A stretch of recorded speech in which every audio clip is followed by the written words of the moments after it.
தூத்துக்குடி மக்களுடைய தாகம் தீர்த்த கொடைவள்ளல் ஐயா சமூக நீதியாளர் குரூஸ் பெர்னாண்டஸ் அவர்களுடைய மணிமண்டபம். அது மணிமண்டபத்துக்குள்ளே எந்த விதமான வரலாற்று பதிவுகளும் இல்லை. இன்றைக்கி 156வது பிறந்தநாள். இன்றைக்கி பெரும் மதிப்பிற்குரிய சமூக நீதியாளர் குரூஸ் பெர்னாண்டஸ் அவர்களுக்கு இந்த மணிமண்டபத்தை பாருங்கள், பராமரித்து பல ஆண்டுகள் ஆன மாதிரி இருக்குது.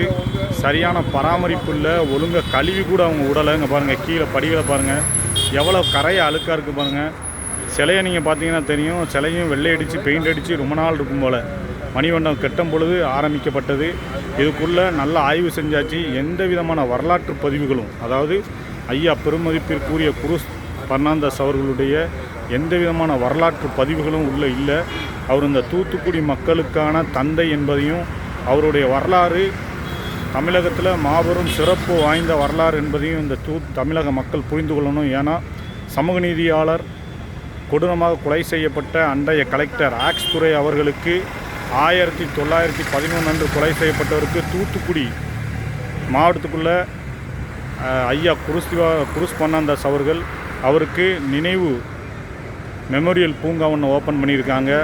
அப்படிப்பட்ட சமூக நீதியாளர் ஐயா குரூஸ் பெர்னாண்டஸ் இன்றைக்கு சாதியாளராக சாதி மத இனத்தை கடந்து தூத்துக்குடியினுடைய மாநகரை உருவாக்கிய தந்தை அவர்கள் இன்றைக்கு ஒரு சாதியாளராய் காட்டப்பட்டு எந்த பராமரிப்பும் இல்லாமல் இன்றைக்கி இந்த